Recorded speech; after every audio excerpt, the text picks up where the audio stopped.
Rabbil Alamin. Kita lanjutkan materi kuliah kita, yaitu Supply Chain and Management. Jadi pada video kali ini kita akan membahas tentang salah satu persoalan yang ada dalam jaringan supply chain, yaitu distorsi informasi dan bullwhip effect.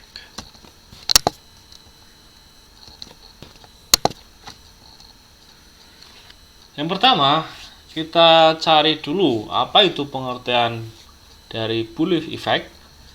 Merupakan istilah yang digunakan dalam dunia inventory yang mendefinisikan bagaimana pergerakan demand dalam supply chain.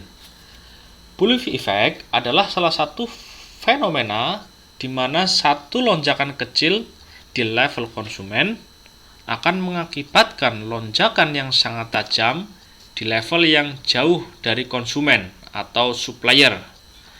Efek dari kondisi ini adalah semakin tidak akuratnya data permintaan. Jadi, bullwhip effect ini seperti sebuah gelombang yang semakin ke hulu, ketidakpastian akan suatu permintaan semakin tinggi.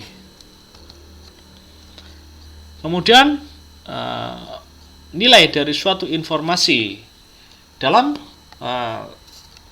supply chain modern atau jaringan supply chain dewasa ini, informasi itu sangat penting dan sudah menggantikan dari inventory. Informasi selalu lebih baik daripada tidak ada informasi sama sekali. Kenapa?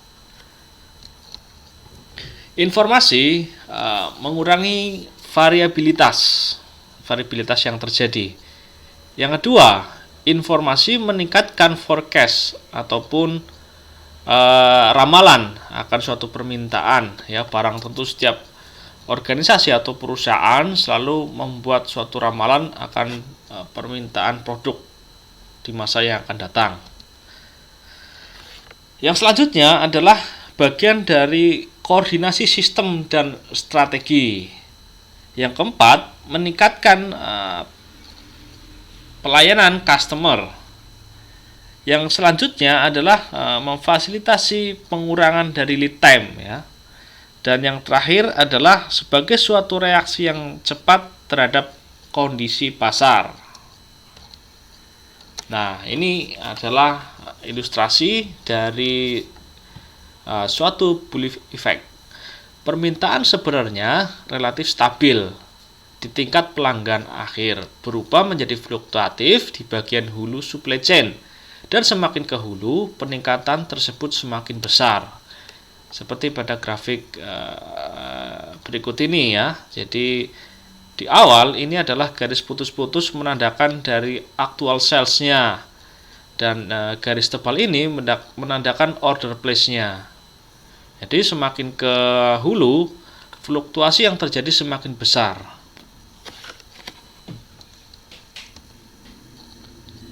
Meningkatkan variabilitas dari supply chain.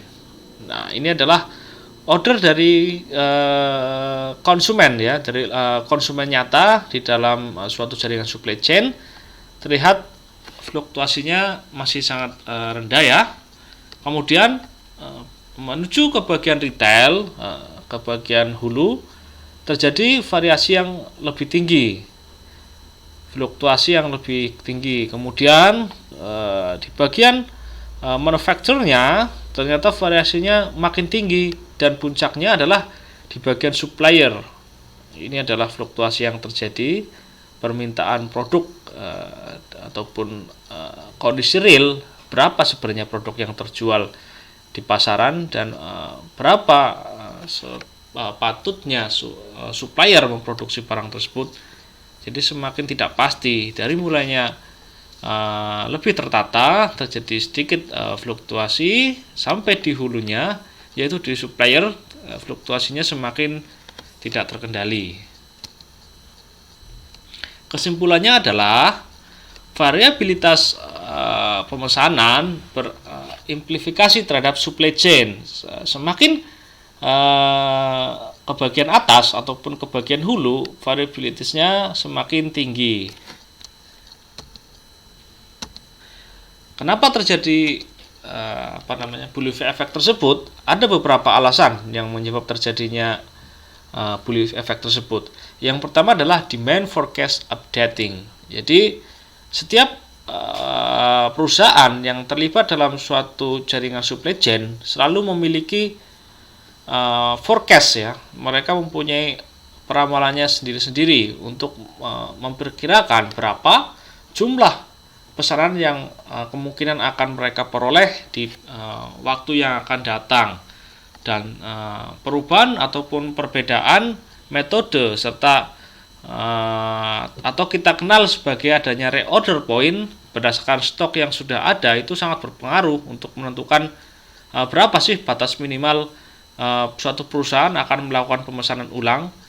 Dan pentingnya keterbukaan informasi antara organisasi-organisasi ataupun perusahaan yang terlibat dalam jaringan supply chain tersebut.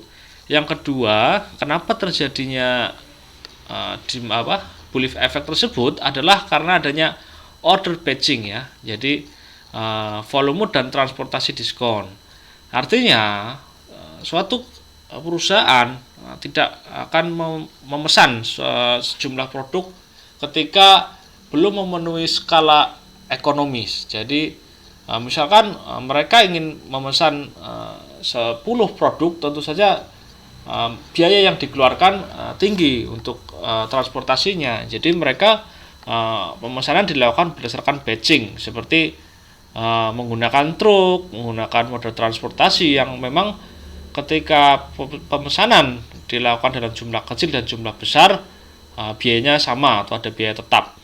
Yang ketiga, kenapa terjadinya bullwhip effect adalah karena adanya promotional sales. Jadi harga yang fluktuasi, promosi yang perusahaan-perusahaan lakukan kadangkala kurang dipahami oleh perusahaan-perusahaan yang terlibat dalam jaringan supply chain. Misalkan ketika harga rendah, tentu saja peningkatan akan permintaan barang tersebut akan naik oleh customer, tetapi kadangkala kenaikan dari jumlah permintaan tersebut kurang dipahami atau kurangnya informasi yang didapatkan oleh bagian supplier, sehingga mereka menganggap kenaikan tersebut adalah suatu kenaikan akan ada karena permintaan yang memang betul-betul naik, bukan karena adanya suatu promosi yang dilakukan oleh perusahaan. Nah, yang keempat adalah adanya rationing and shortage gaming. Jadi posisi ini biasanya terjadi saat hari-hari besar. Biasanya ada fluktuasi jumlah permintaan yang ada.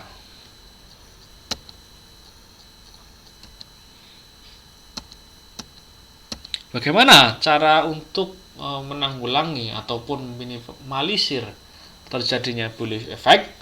Ada beberapa cara. Yang pertama adalah mengurangi ketidakpastian. Bagaimana cara mengurangi ketidakpastian? Bisa dilakukan dengan sharing information. Ya, jadi berbagi informasi antara perusahaan atau organisasi yang terlibat dalam supply chain.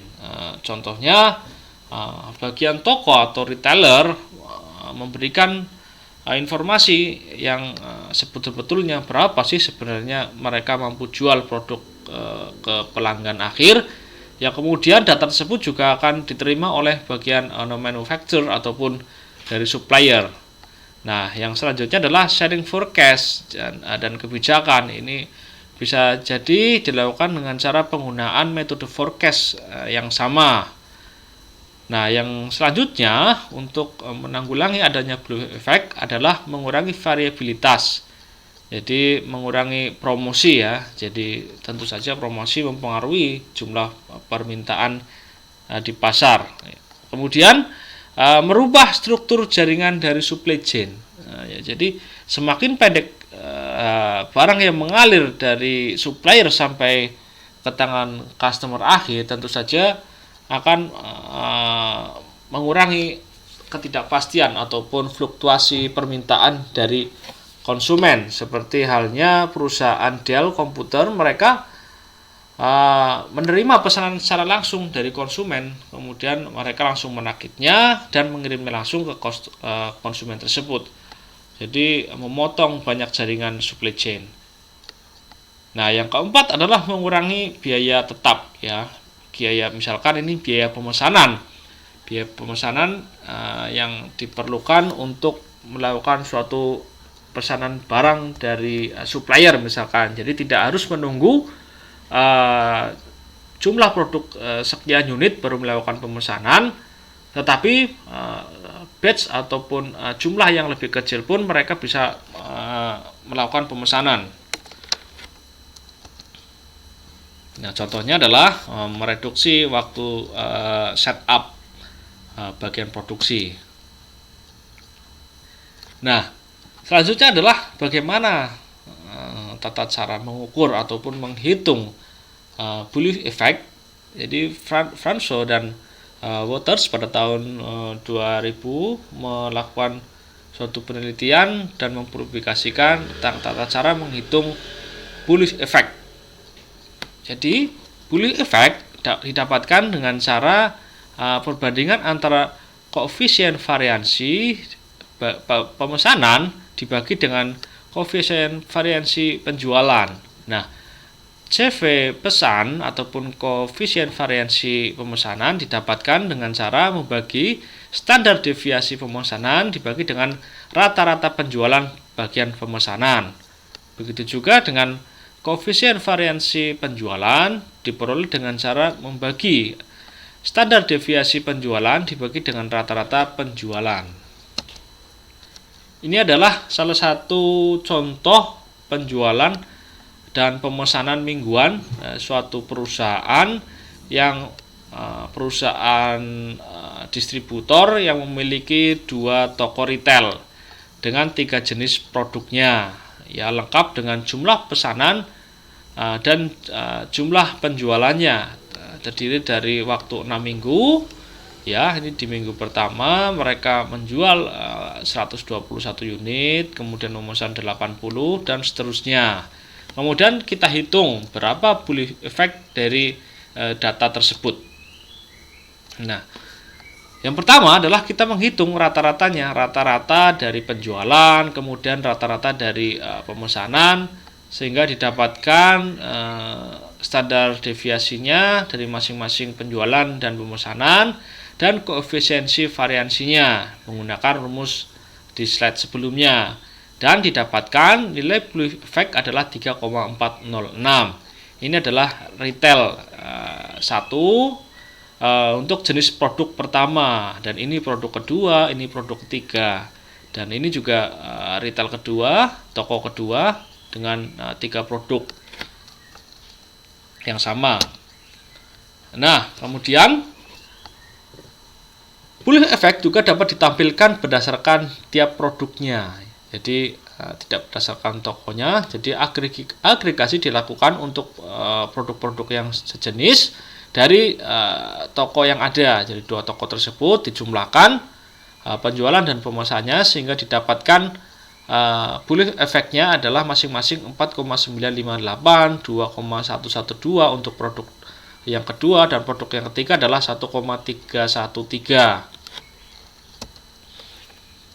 Nah, selanjutnya agregasi juga bisa dilakukan berdasarkan toko ataupun retail 1 dan retail 2. Jadi total penjualan dari produk 1, produk 2, produk 3 dan pemesanan 1, 2 dan 3 didapatkan nilai Bull's effect 0,542 dan 1,127. Nah, apa interpretasi ataupun makna dari angka tersebut? Bull's effect yang lebih besar dari 1 menunjukkan terjadinya amplifikasi permintaan. Artinya, pesanan ke distributor jauh lebih banyak dari yang diminta ataupun terjual oleh konsumen. Nah, jadi nilai di atas 1 menunjukkan bahwa pesanan ke distributor ternyata lebih banyak daripada produk yang terjual pada konsumen.